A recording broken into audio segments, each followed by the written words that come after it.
ఈ భూమండలం మీద నిజంగా ఇంతటి దారుణమైన క్రెడిట్ చోరీ చేయగలిగిన వ్యక్తి ఇంకొకడు ఎవడైనా ఉండగలడా అని అనిపించేట్టుగా చంద్రబాబు నాయుడు గారు మాట్లాడుతూ ఉన్నారు.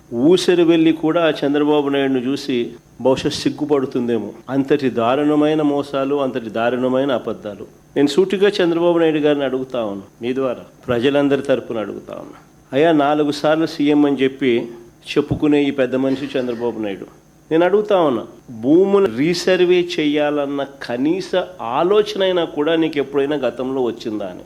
కనీసం ఆలోచన అయినా నీకు గతంలో ఎప్పుడైనా వచ్చిందా అని? ప్రజలు ఇబ్బందుల్లో ఉన్నారు, రైతన్నలు ఇబ్బందుల్లో ఉన్నారు, రకరకాల సమస్యలు ఎదుర్కొంటా ఉన్నారు. భూ సమస్యల మీద, వారి సమస్యల మీద కనీసం నీకు ఎప్పుడైనా రీసర్వే చేయించి వాళ్ళ సమస్యలన్నీ తీర్చాలి అని చెప్పి కనీసం నీకు ఏ రోజైనా ఆలోచన అయినా వచ్చిందా చంద్రబాబు గతంలో అని అడుగుతా ఉన్నా. ఈరోజు క్రెడిట్ చోరీ తీసుకుంటూ తాను మాట్లాడుతూ ఉన్న మాటలకు నిజంగా ఈ పెద్ద మనిషి సిగ్గుపడాలి.